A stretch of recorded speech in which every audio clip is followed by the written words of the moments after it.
This is the Criterion Creeps podcast, and tonight we're starting a box set, RJ. We are? That's right. One of two box sets we'll be talking about for a long time, but this one's not too bad. It's only for Is this the one that only has one movie in it and then an extra? No. Ah, shit. Damn. No, RJ, this is Monsters and Madmen. 4 thrilling tales of inner torments in outer space. Outer space. No. Like that kind of outer space? Are you a fan, RJ, of Richard and Alex Gordon?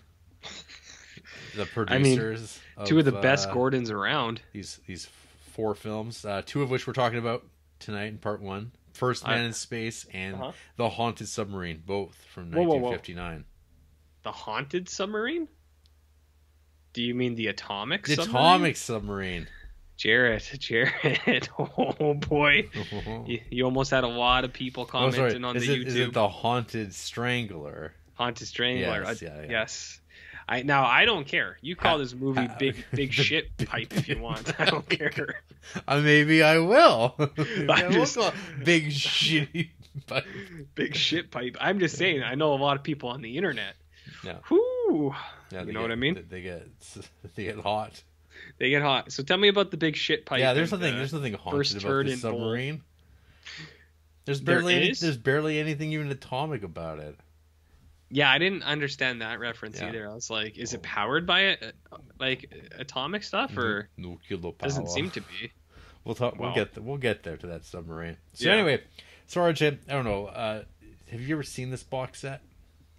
No, but I have heard of the other 2 movies in this box set. Okay, yeah. I realized, like as I was about to log the Atomic Submarine. Yeah. That I'd never seen the submarine. I'd seen the 3 other films, but I think I'd found that First Man in Space was kind of a drag when I watched it. That I just was like, atomic submarines. I don't care about those. And I never got. I saw 3 out of 4. Gotcha. And I've seen all 4, I guess. Well, that was a whole other catalog. The reason I ask is because when this came out, I guess it was January of 2007. Do you remember what you were doing then? January of 2007? Yeah. I was in grade 11. There you go. That's when this landed. It could have been yours for like $80. This box set? I was... A&B Sound. I was, in grade 11, we actually dabbled with smoking pipe. Like pipe tobacco. Crack?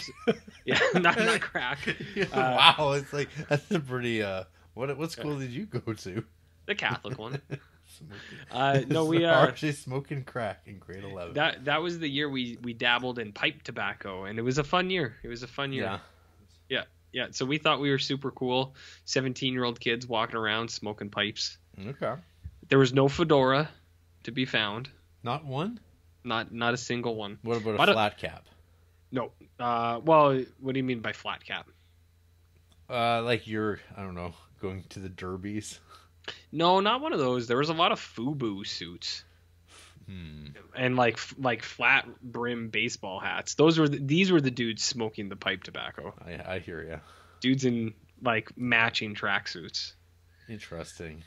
Yeah, very different vibe than what you would expect, right? I feel like there should be more horror films exploring this time. That time? Yeah. I mean, I would love to do that. That would be, we could call it Hitch. Hitch horror? Hitch horror. It's a Hitch pick. You know what I mean? So this box set, RJ. Oh yeah, what about it? So, I mean, as we've been able to experience week to week, we're kind of feeling the drag, the sorrow of the Criterion Collection and its design, its curation. So when this Monsters and Madmen box set comes along, and it's like, holy shit, finally some genre stuff that we all love. Not only that, we also get this beautiful box designed by Darwin Cook. Yeah. Which is really cool. The box set? Yeah, the box set. Like I've only seen the box, themselves. The posters. Yeah, it's all Darwin Cook, baby. Okay, let me see. Because the posters are cool. Darwin Cook, for those who don't know, was a cartoonist who kind of worked on the Batman animated series, and then did a some comics, and then there's like the pretty famous one, I suppose, for comic books is DC New Frontier. There's an animated movie based on it. He kind of was part of bringing back that, I don't even call it that, Bruce Timm kind of retro kitsch style that everyone started liking a lot, even though I remember there's people doing it 10 years earlier and people hated it, but he seemed to make it more acceptable, and everybody was doing it. And then he was working on some Parker graphic novels for IDW, the Richard Starking adaptations, and then he died like all Darwin of a sudden Cook of cancer. did? Yeah, he died of like, I think he had like a week to live, and he was like, I'm real sick, and then he was dead. When was that? Several years ago. Several, like more than 2? Yep. I mean, I know you're a Cook head, but you never told me Darwin Cook died. Yeah, he died in 2016. Yeah, okay. No. Okay. Yeah, well, that's too bad. Yeah, I just checked out the box set. It is cool. No. Cool. I just remember at the Calgary Comic Expo, he was smoking like a chimney. And I'm talking cigarettes, RJ. Not your crack. Not pipe? Yeah. Man, you never know. You should try a pipe. Yeah. I would. But anyway, so these are all things that were pretty exciting to me at the time. It's like, look at this cool ass set. Probably pre-ordered it on Amazon at the time, and got my hands. Or maybe I was holding out for like that 50% off sale, because sometimes you're like, you've been burned too many times with these Criterions. You're like, maybe I'll wait and save some money. Maybe. Because you know what? I don't know if First Man into Space is going to be too good. It may never come back on sale. I'm amazed they did it the first time. Very limited. Well, it's not. You can still get it right now on glorious DVD. It has not made the leap to Blu-ray. Not on 4K? Not even a little bit. It looks fine the way it is, though, on the Criterion channel. I mean, a lot of black and white stuff does, right? Like, just like looks good. You know what I mean? No. So what's this First Man into Space from 1959? I don't know. Directed by Robert Day. What's it all about? I don't know. The tagline for this film: the picture that leaps ahead of the headlines. Which headlines? Well, the newspaper headlines. Oh, the papers. The papers. Yeah, that thing means the papers. The first pilot to leave Earth's atmosphere lands, then vanishes, but something with a craving for blood prowls the countryside. A craving for blood? Mm-hmm. Is that accurate? He hits up that blood bank pretty quick. That's true. Because what's the description of this? Like, his blood's like thick. Well, he has like he's got like oxygen thinning or something. Yeah, can't breathe. Yeah. Can't breathe because he's moving around pretty good though for a person that can't breathe. Or well, I mean, whatever you want to call him, the Muckman, a Ben Grimm. Yeah, like, it's like what Ben Grimm would actually look like instead of just like orange rocks. Yeah, just muck and stuff, crud man. Yeah, just like our podcast. So, who is Crud Man? I don't know. It's a great question. So it's Lieutenant Dan Prescott. Okay. Who I guess is a pilot. They're trying to get into space. The movie opens up with him kind of getting pretty close, and then being a little reckless though. And people are kind of a little concerned about letting this guy go up again. Be like, come on, man, let me do it. Let me get into that ionosphere. Well, he pushed it a little farther than he was supposed to, and so then the next time they're like, "You're not gonna do that thing again, right? Where you like go crazy, don't listen to orders." He says, "Nah, not me, not Dan." He said, "Me, Dan O'Mara, the man, first Irishman in space? No, Prescott, Dan Prescott, Dan O'Mara, no, first Irishman in space." Mm-hmm. So anyway, that's a better movie. Well, all these people, they enabled Dan. They let Dan get back into that Y-12 rocket ship. Yep. And sure enough, he does it. He breaks in. he hits the barrier, but he's like, I want to keep going. I want to keep going. And he keeps going and going. I'm the man who's been highest up in the world. Oh no, there's problems. What kind of problems does he encounter? Well, he comes back to Earth. Yeah. And then loses control, and he ejects, and then, he's gone. Everyone's like, that dude's dead. They said, man, that guy died, hey? They find a parachute, though. Do they find a body? It's too hard to tell if there was a body. Maybe the dude's body just vaporized. Well, maybe the impact was so huge that he turned into like a... But they do find some unknown substances on the ship, and they keep it's always they're doing it because they reach over and they touch something and they rub it with their fingers and they go, there's a substance here. Couldn't that be anything though? Like, what if it was just like cornstarch? Yeah, or semen. So anyway, there's a wheezing creature now that goes about hits up the blood bank, kills some people, and just drinking blood. You're like, oh man, space vampires? Yep, space vampires are cool. No, going after cattle. So it's like, oh shit, aliens. Oh yeah. You do think it could be? Maybe. I mean, he was in space. You get a little dead cow action. Yeah, I wasn't huge on that, but I mean, it goes with the alien territory. Right. So it's all in a good name. Well, I mean, they're out there, man. You've seen X-Files, you know. I have. But right now, the last I checked in, Mulder was doubting everything because some guy told him to doubt it. Yeah. Man, you can't be doubting. He's lost his way. Mulder? Yeah. But he was the best of us. No, he wasn't. Mulder? No. Come on. You know what's cool in this movie is there's that bit where there's a section of what do you call it, rubber. They're like, the way you hold this, it just seems like it's squishy, but if you bunch it up like a fist, it just splits you. It'll split you right in half. What else splits you in half? Dan Prescott. Yeah, that's pretty good. Yeah. I like that. Yeah. Tell me more about that. About this movie? About Dan Prescott and the split inning. Oh, okay. Yeah. I didn't realize it was that kind of show. I mean, what kind of show are you trying to make? Well, I mean, what I'm saying is Dan doesn't take no for an answer in this film. He works through the no? But he's thirsty. For? He needs to quench his thirst for blood. Oh shit! Okay. And he simply wants to live, and he's in constant pain. Are you saying that he is constantly suffering for life? Yeah. That sounds good. So there's a bunch of military men. One's his brother. He's like, oh, I gotta make some conclusions about this all. Like make conclusions or jump? Making conclusions. And he doesn't jump to conclusions? I don't know. No, he's pretty methodical. He's putting the case together. Yeah. Oh, I see.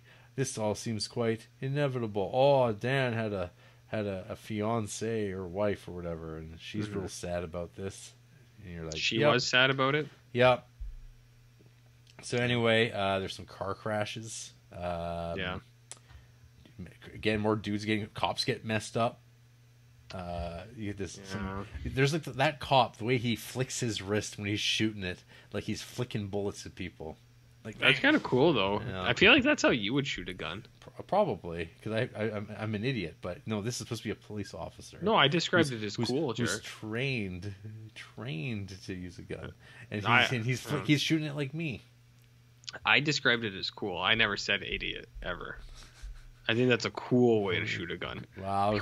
Or do you mean it's real cool? No, I mean pew pew. Or bang, bang. I kept thinking he also was good. I thought he was going to Chief Wiggum it and throw the gun. And just throw it? Yeah, just throw it as the flu cloud descends upon him. Yeah.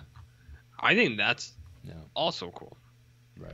All of that fits into this, man. You don't have to change anything. Don't change a single thing. Don't change a single thing. So anyway, I guess they try to help him, but or at least like try to like make it so he can breathe. Yeah. But yeah. But then what? It doesn't work out. Oh, okay. That's too bad for him. Yep, that's about it. So, like these 1950s science fiction films, we watched a lot like this. Back in May, when we were watching, or God, 2 years ago, the Roger Cormans. Yeah. And a lot of the time, they don't leave much of an impression. They kind of how come? They kind of slide off the eyes. Everybody is like so stock in how they're cast. Like there's nothing that stands out about I think anybody in this movie. We have Marshall Thompson as Commander Charles Prescott. What has Marshall Thompson been in? What hasn't he been in? He's been in movies. I mean, have you ever seen Cherry Falls? He was in They Were Expendable. They Were Expendable or The Expendables? They Were Expendable. Oh. And, I don't know, do you remember that Marshall Thompson was also in another Criterion film, Fiend Without a Face? Do you remember remember that imprint that he left? It's like, we've literally seen this man before. And isn't he the brain? There's no way there's no possible way you could ever remember him. Yeah, I sure didn't. Yeah, he's just a guy. Aren't we all just some guy? We are, but we also don't belong on the screen. And that's why we're here. And you can hear our voices. Our inarticulate voices. Yeah. Yeah, that's too bad because, like, we're pretty handsome guys. Good-looking guys. That's what the neighbor thinks. Well, I'm saying, Jarrett, you got to watch out, buddy. Mm-hmm. You know what? People are starting to take notice. That's right. People are starting to notice, my man. Mm-hmm. So just be careful. That's all I'm saying. You know your way around a rake. You know how many leaves I've raked? Bag it. Oh my god, I've bagged so many bags, Jarrett. Countless bags. Countless. You got any neighbors' lawns I can dump it on? Want to hear some production tidbits about this movie? Yeah, of course. Edwards, who played pilot Dan Prescott and the space creature, needed his dialogue synced in post-production. The costume that he wore, a faux micrometeor-encrusted spacesuit, had small holes cut in its opaque head and face mask so the actor could see. Wearing the spacesuit proved difficult for Edwards due to its tendency to heat up inside. It therefore could not be worn for extended periods. Breathing also became difficult due to the costume's poor air circulation. Just breathing was difficult? Yeah. So he was... that sounds like method acting to me. Did you hear what Drew Barrymore said about method acting? What? It's something... I don't want to misquote her. Drew Barrymore.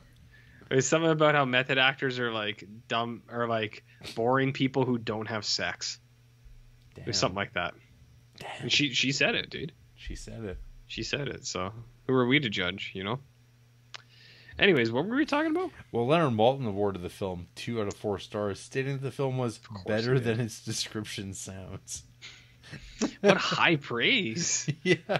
From the Malt Dog. Wow.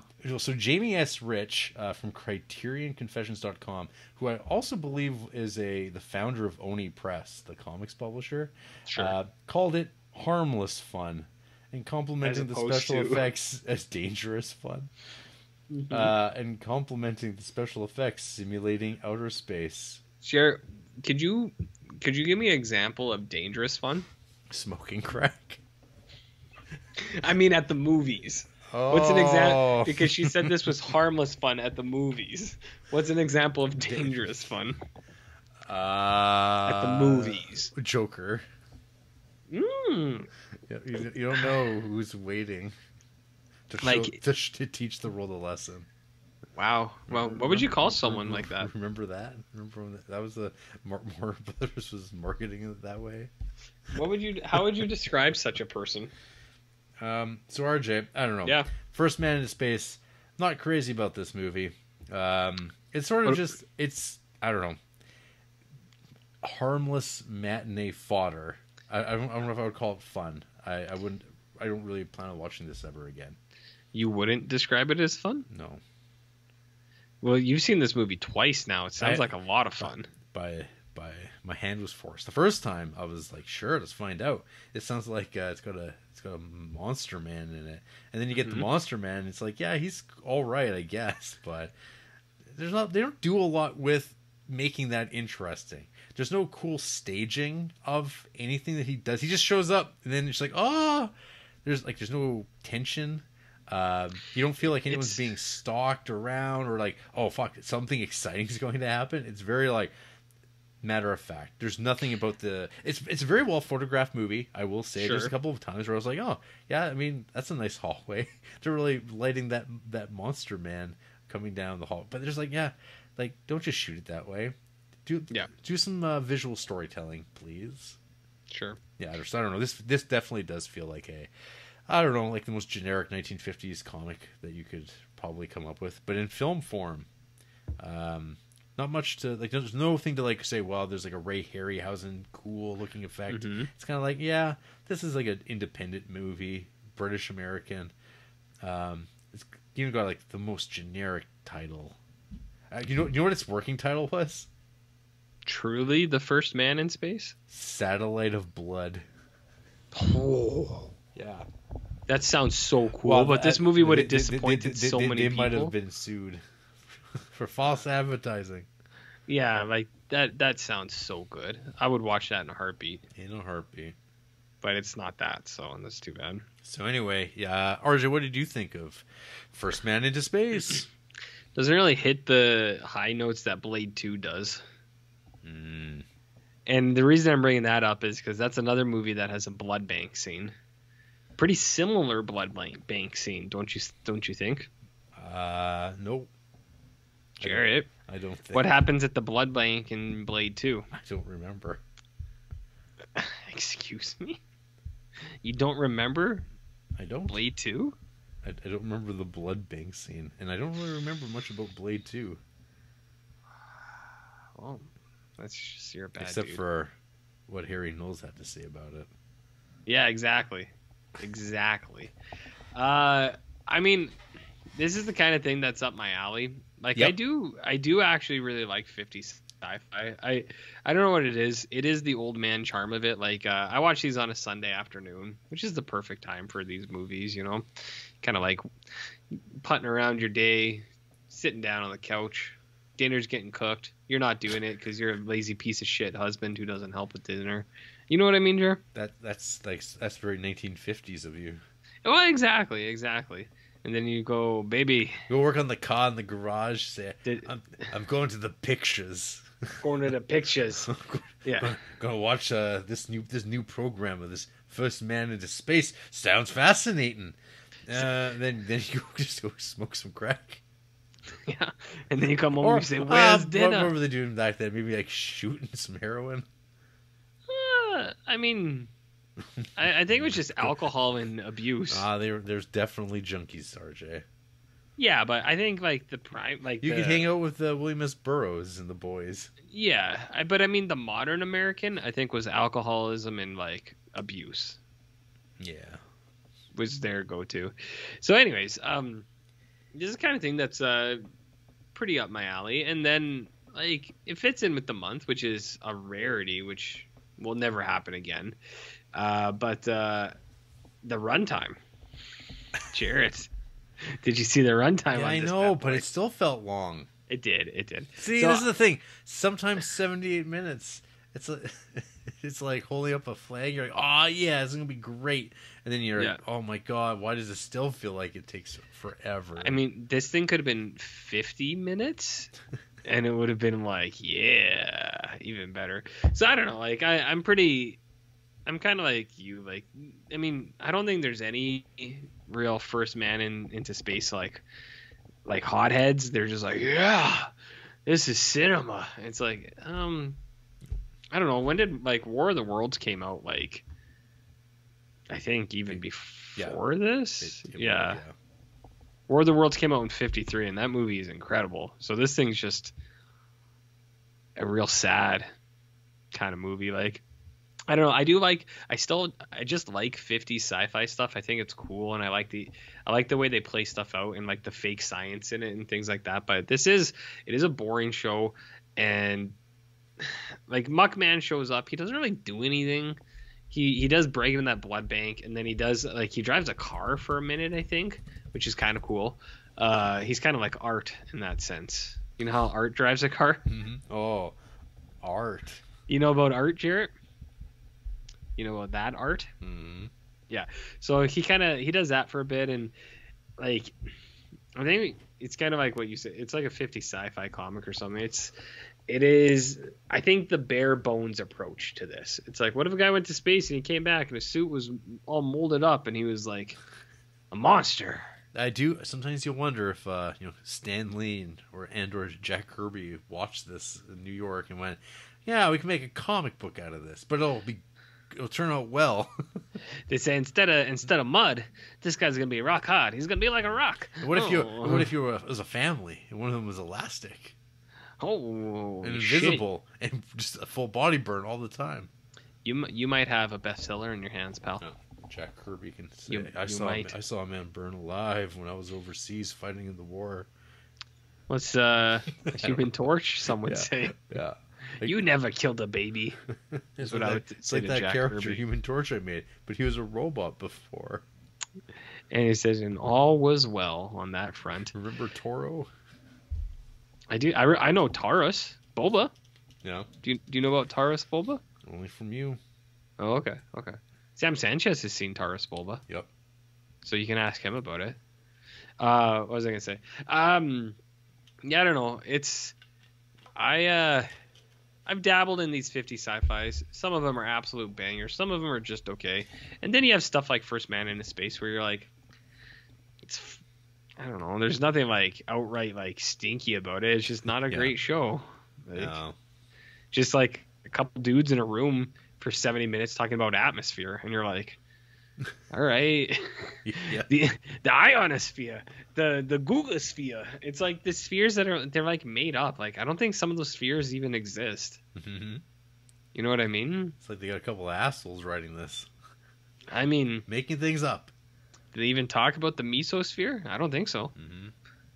So yeah, it's a movie. It's a movie.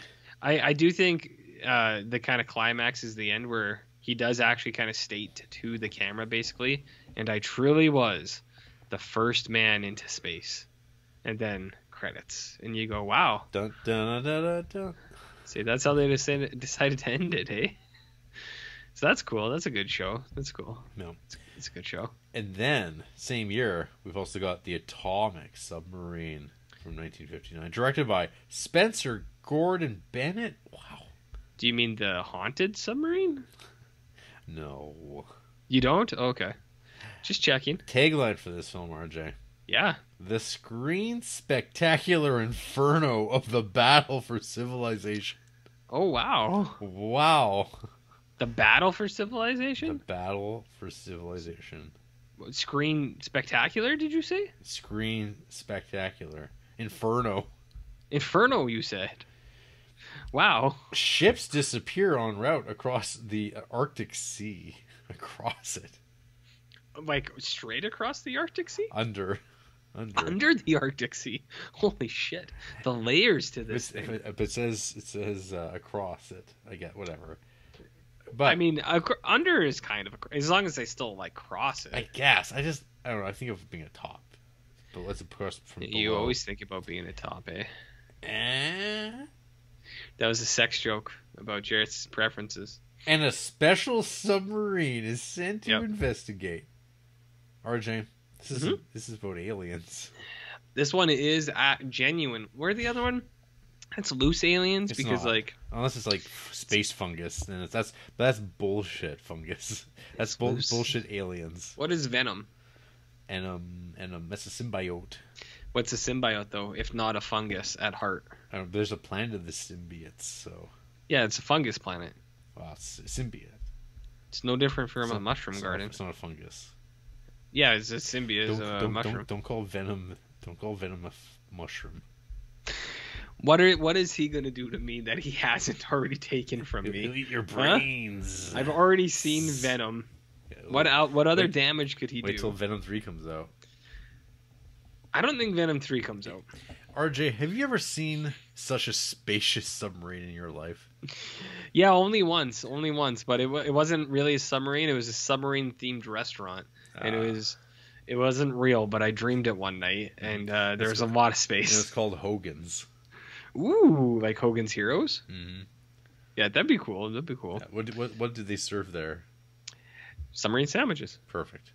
That's it. Yeah. The atomic submarine. Yeah, the thing that was driving me nuts the entire time watching this movie was the high ceilings. High ceilings? It's a fucking submarine. Oh, yeah. Yeah. It's a fucking submarine.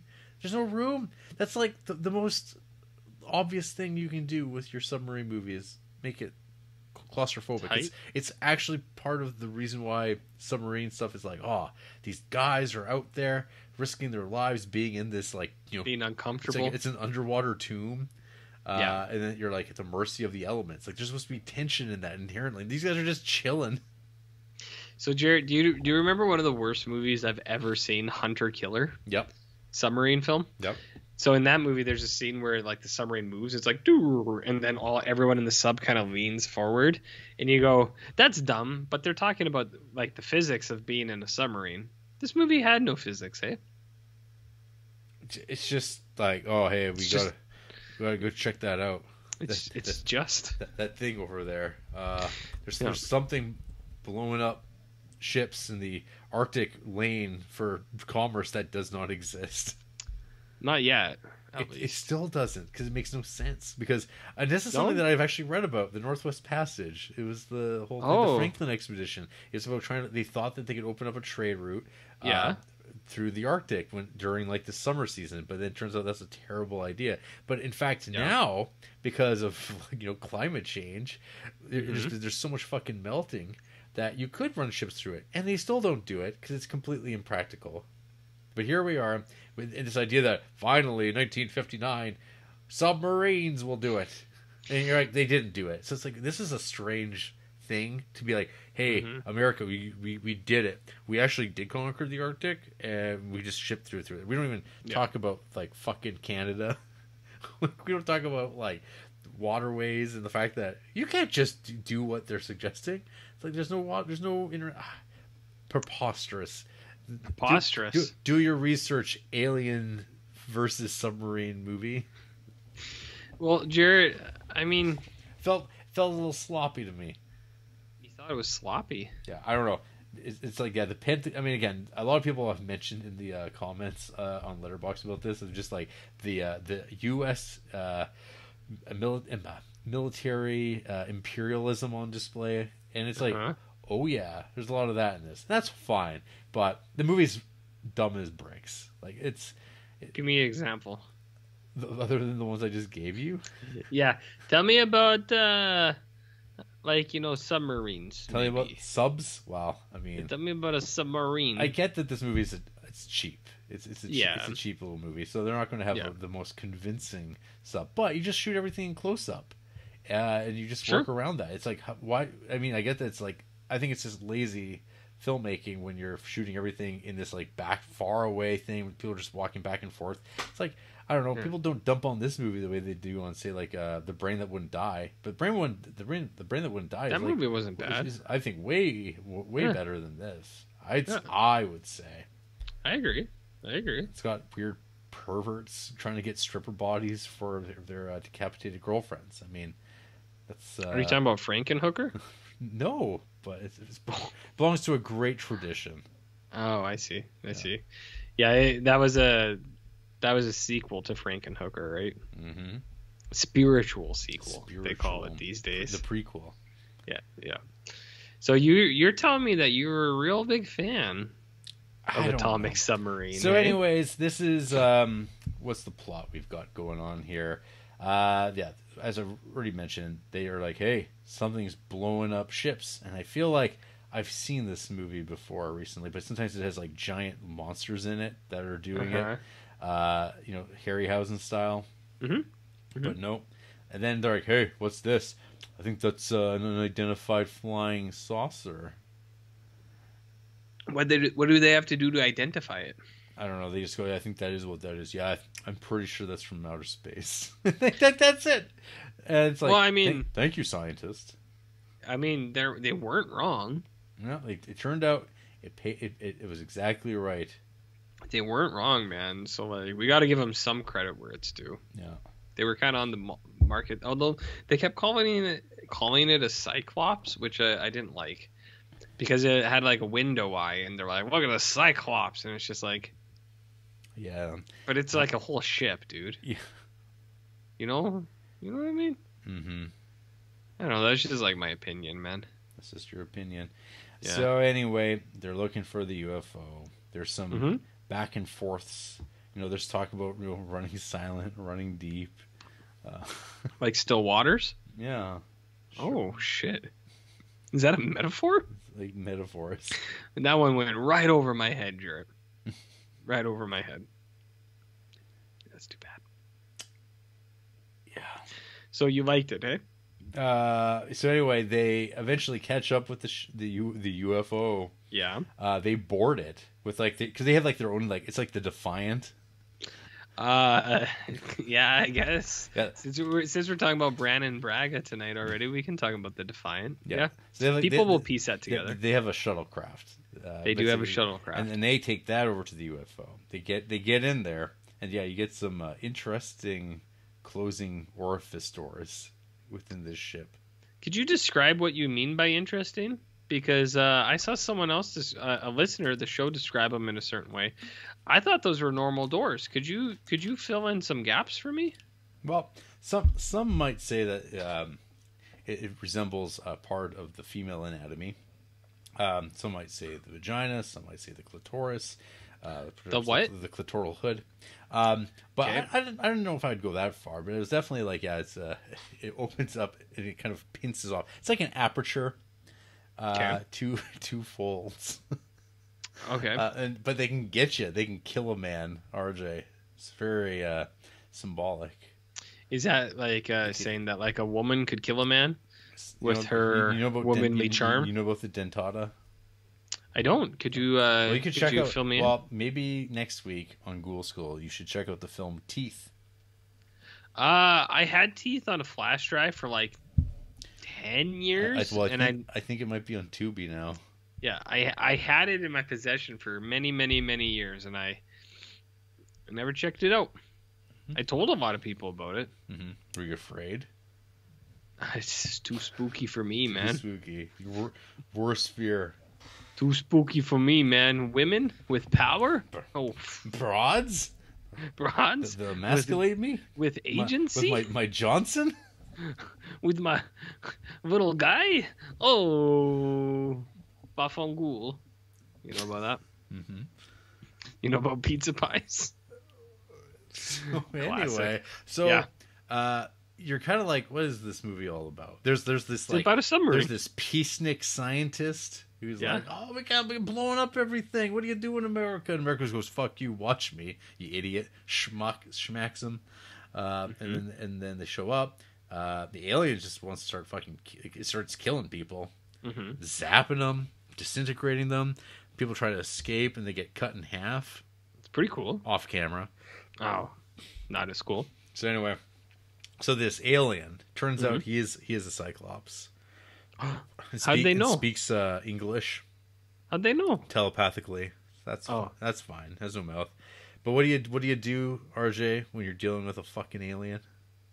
What do you do? Shoot him in the fucking face, in the eye face. Oh shit! And is that effective? Well, it is for a moment, but then it comes back.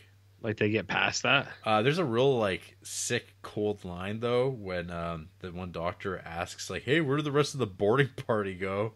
And the protagonist goes, "Fortunes of war." I too like that. There is actually a couple sick lines. Alien Head says something because the guy sees the alien. He's like, you call that a face? And the alien guy's like, to us, you are ugly. Well, see, that to me is an admission that the alien knows he's ugly. Well, I mean, maybe, but I did like the bluntness of it, where it's like, hey man, if you're asking us, we think you's ugly, or like, I know you are, but what am I, kind of thing. And I was like, that's cool. Yeah. So, anyways, the fear, of course, is that, man, if this UFO leaves, it's going to tell all its UFO buddies, and they're going to come back, and we're doomed. So we better fucking blow it up. And then they do. And then it goes, America, fuck yeah. And everyone goes back. They all go back to the base. Oh, yeah, because at the very beginning of this, it's they're kind of like on a break from submarining. Hangs out with one of his floozy girlfriends. Jarrett. On shore leave. And he gets called back. He's like, sorry, Mac, I was going to go over to your dance, dangle, what have you. And then, but I got to go back. That's the job of the sea man. What kind of man? Sea man. Okay. So, anyways, the movie ends how it begins, back at the base and saying, fuck, America's amazing. And then they both have a cigarette, and that guy goes, I pass that pipe. Said, I think I maybe left my little black book on the alien ship. Oh, he said I'm going to get a new fedora and a pipe that'll bring the ladies in. Oh, Bafangul. That's what he hits him with. Yeah. You laugh, but that's a direct quote. A quote. That's a direct quote. Yeah. Quote. Yeah. Among others. So, anyways, here's another one for the Criterion books. Would I prefer to be watching things like The Atomic Submarine on a weekly basis over, sometimes interminable, stuffy cinema? Perhaps. But at the same time, you kind of watch The Atomic Submarine and you go, this could be so much better. So, just more effort. How fucking hard would it be to make this movie, I'd make a good version of this. Give this to, I don't know, fucking John Carpenter. Imagine John Carpenter doing Atomic Submarine in 1985. Cool. Okay, but Atomic Submarine or Border Radio? Oh, no one wants either. Atomic Submarine or Sweetie? I remember nothing about Border Radio now. Yeah, how much do you remember about Atomic Submarine? Quite a bit, sounds like. The Eyeball. Well, because I just watched it a day ago. No, time is irrelevant. Give it time. Yeah, give it time. Give it time. Okay, so big fan. Jarrett Duncan. Yeah. Quote, I fan. I do recall that the second half of the box set, the Boris Karloff stuff, are better than at least with the one that I'd seen before. But Atomic Submarine was just this is kind of like what you expect. 1950s, kind of cheap, boilerplate. I don't know. America's great. America will conquer all. And you watch this stuff, and people always go, "Oh, I wish movies weren't political like the political movies nowadays are just killing everything. Why can't it be like the old days?" And it's these movies are so fucking political. This movie is literally a movie made to make Americans feel better about being American. It's about superiority and what to do with aliens. I mean, this is the underpinning things about these. It's so obvious, but it's oh god, this is when America was great though, when alcoholism ran rampant. Oh yeah. Well, that's like this podcast. This podcast is designed for patriotism. Of which country? I won't say. It's a balm for the soul. A what for the soul? A balm. Like a balm? Yeah, you know about balms for your lips, lip balm. I know about balms for other things. Ew. What? You don't know about bag balm? It's for cows when their udders are getting a little crusty. You got to put the bag balm on there. Makes them feel happy and not hurting anymore. Okay. All right. Bag balm. So RJ, what did you think of this Atomic Submarine? Atomic? Hardly knew him. More like haunted. Haunted. Well, exactly. I was confused by the intent of some of this movie. I think Atomic Submarine is cooler than First Man in Space just because you do get an alien at the end, and I appreciated that. Yeah, I bet. Even though the alien scene and the conclusion leaves a little to be desired, I do still think aliens are cool. so I like to see them whenever I can, if the opportunity ever strikes. So I was watching this, and I don't know, for about 40 minutes, I don't know about you, but I was kind of doing this. What were you doing for the fan listening that aren't me sitting here? I was just kind of looking around my room, and I was just kind of like thinking about all the sick horror movies you could be watching instead. Because this, my friends, is not a horror film. I'm including it. I don't give a shit. It's got an alien in it. I will. It will fall under 31 Days of Horror, but it is not Horror Project. No, it's not. No. Yeah, I was just kind of looking around my room, thinking like, what's my roof made of? What kind of material is carpet? That sounds like high praise, my friend. Do you know what I mean? This sounds like Ang Lee's Hulk. It is like Ang Lee's Hulk. Panels floated by, like one panel went by my head and it just went pepperoni, and then the other panel went bathroom soon, and I went, yeah, keeping track of things that are important to me, things that are important. So this movie's like kind of boring, Jarrett. But I do like the conclusion. I do think once I get into the alien ship, I was like, oh yeah, this is better 50 sci-fi. Is it 50 sci-fi that I would recommend? No. I'm not like an expert or anything like that either, but I've seen a bunch, and there's some really good stuff out there. So this is not part of that really good stuff, is what I would say. You know? Yeah. So, and I don't even know, like, kind of like main takeaways. Like you said, like both of these movies are really, they're about like American patriotism and capitalism type stuff, and you're just like, yeah, that's cool, whatever. It's about capitalism. The military, you put more money into the military, so if those aliens ever come, we're gonna get them. Don't you aliens from outer space wink. Wink. We're willing to do what's necessary to keep business afloat, even if it means everybody dies. I mean, they're still kind of. And we've really gotten past that point, haven't we, folks? I mean, it's like, hey, RJ, remember Josh Lucas? The actor? Yeah, remember him? Yeah. What about Josh Lucas? Oh, I remember him. I remember him in Ang Lee's Hulk. I remember walking around in that body cast. Remember when he gets blown up? Jarrett, spoilers maybe. Yeah, he gets blown to safety. Fuck. Last week you're spoiling Identity. Now you're spoiling Ang Lee's Hulk. Do you know no shame? Well, it should be on everyone's mind, because everyone should be like, what? I thought Nick Nolte was Thunderbolt Ross. Nick Nolte is Thunderbolt Ross, and if Marvel had any sense, they would have brought him back. Or actually, sorry, that's wrong. Nick Nolte's the father. Hulk's dad. Sam Elliott is Thunderbolt Ross. He would make an incredible Thunderbolt Ross. He did not make one, as it turns out, because he was, and no one remembers that. And, yeah, but that's horrible. Now it's one of the greatest actors to ever live. I'm a big fan of Harrison Ford. I don't want to perpetuate a rumor that we have people that are on a list that we're aiming for, but I feel like it's a bad call to cast Harrison Ford in this unless it's like a single role they want, because they're not locking him into a 10-year deal. You think Harrison Ford's got 10 years? Not the way. I sure don't. Hey, as long as he's not flying or anything. Well, then he does fly part-time. You know what I mean? I hear ya.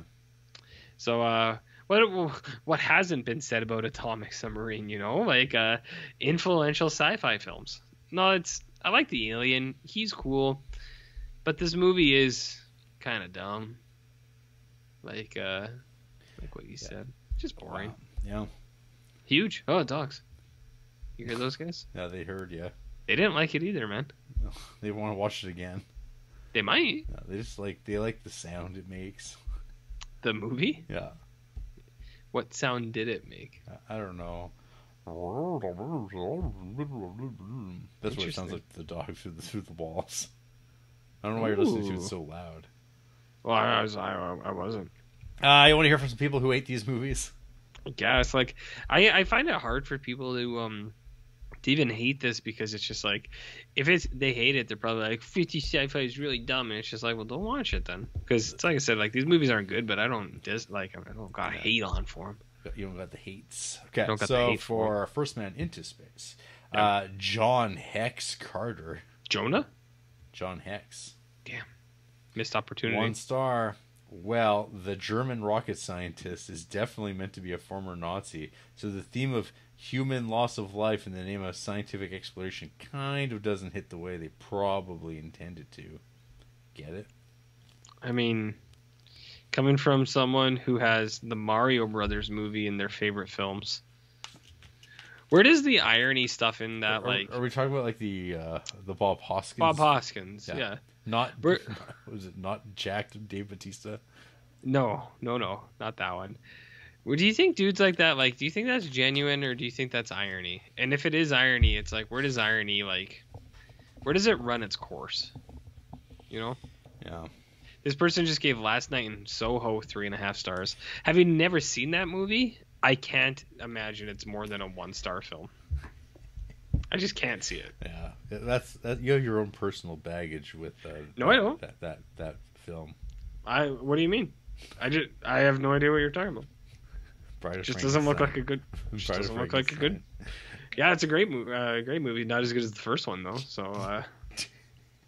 Jason rewatched this film. 1 starred it. Dipshit astronaut fucks around, finds out. Okay, that's been popular lately. Okay. People like saying that type of thing. They do. They like to like apply it to, I don't know, things where anything? They think anything happens and they just say it, and everyone goes, they snap their fingers.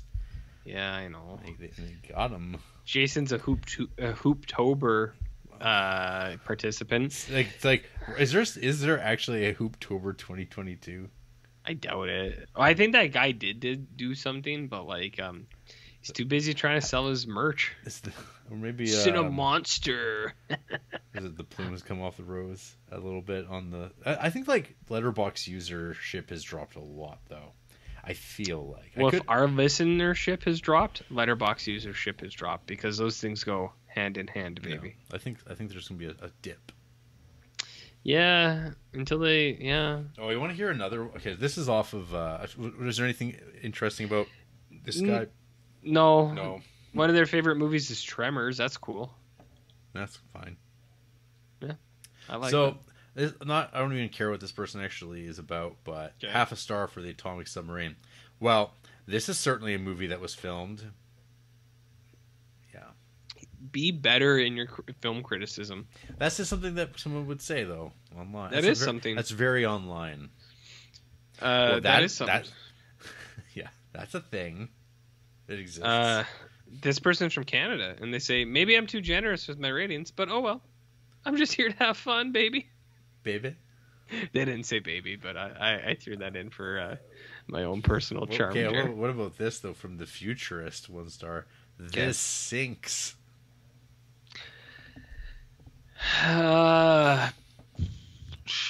This seems that seems about your level, honestly. Don't my level? Like don't act like you're above it. I wasn't putting it down. I'm just saying, like, when I do it, there's a charm to it. See, I don't get this though. And people like say like the submarine looked like it came out of a cereal box. That's not the issue. That's the least of this film's worries. Yeah, that is not the issue here, because I thought that stuff looked actually super cool. Shit! On the next page though, RJ, Harrison Gale 1.5 stars. Boys, we got him. Not RJ. Oh man. Oh, this is good. That one's good. Coop Player LP 1.5 stars. Might rethink the idea that Criterion Classics are all must watch.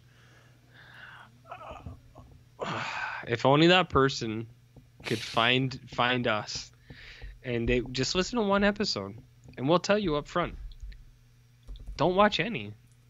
None of them are worth it. None of them. Not a single one. None of it's worth it. None of it is worth it. This guy's got Gummo in his favorite films. You know what that says? Good dude. Jarrett, do you know what that says? Great dude. Jarrett, You know what's in this guy's half-star films? What? You know what's in this guy's one-star films? What? Fuck, I don't recognize any of this shit. Never mind. They're just like posters that are just images. Like these are all probably Stan Brakhage films or something. Pan 3 by Hollis Frampton. It's 1 minute long. Who the fuck is Hollis Frampton? Jackson can write in next week and let us know. Well, apparently Jared Berger gave it 2.5 stars. 69 seconds of corn, he said. So Hollis Frampton's filming corn, apparently. RJ's kind of dude. Corn. A corn daddy. Corn daddies? Yeah. I prefer the Kraut daddies myself. Yeah, well, there's the corn daddies. They're a new act. New act? Yeah. Okay. Bluegrass. Yeah. Send him my number. Ooh, or it's like maybe like swing music. Swing music? But it's like country swing. Could you describe what you mean by that? Some big band. Do you remember the Manhattan Transfer, RJ? No, I don't, and that doesn't sound like a real thing. It is. I'm slightly offended that you try to trick me like that. It was a big deal. Do you think so little of me that you could just throw out something like that and think that I would just fall for it? Unbelievable. Unbelievable. Unbelievable. Absolutely. Yeah, unbelievable. What are we doing here? Well, yeah, and then Yo Roboto, 1 star. Stuffy old sci-fi that pieces together a plot through newsreel announcements, tinfoil miniatures, and doll scenes of men with pants up to their nipples, grumbling about submarines. But hey, at least there's a gooey monster and an anti-pacifism subplot. Anti-pacifism? Yeah, the movie's against pacifism. It's about conflict. Oh. What star rating was this? That's a 1 star from Yo Roboto. For which movie? This would have been for this. I think it's for the submarine. Yeah. Oh, okay. Well, we were bouncing around a little bit. We were Bouncing around a little bit. Can't find them. Must not. Oh, there they are. They exist. They're a person, and they say that Hard Boiled's one of their favorite films. That's pretty cool. It's pretty cool. Hard Boiled is a good show. They do have nothing of interest to talk about. Very good. How's that sound, Jer? Awesome. Any final thoughts on submarines or men in space? I like 50s horror, or not horror. I like 50s sci-fi. These movies are 50s sci-fi. If you're like me, you might watch them, and then afterwards you'll go, "It's fine that I watched it, but it's not something I'm gonna never think about it again." Yep. Yeah. I mean, I do genuinely like. It's better than a lot of the movies we've been watching in the last 6 months for me, even though they're not great movies. I'll take this over Claire's Knee any day. Any day. So that's why I'm ranking this at number 10 on my list of all time of Criterion Collection ranked. Move over RoboCop. Yeah. We got the Atomic Submarine. Yeah. It's coming in hot, baby. Yep. Red hot. Incarnate. Yeah, I like 50 sci-fi, but yeah, I wouldn't recommend this to anyone because they are boring, and people aren't going to like that. After the break, we're going back home to our girls, RJ. And Which when ones? people say, "Hey, where were you? What happened to all those people that were listening to the podcast? Why aren't they here?" Let's go. Fortunes of War. They got girlfriends. They got girlfriends. Yeah. They moved on. Yeah. We're the ones stuck. We're the ones still stuck on the UFO. You know what I'm talking about, right? You know?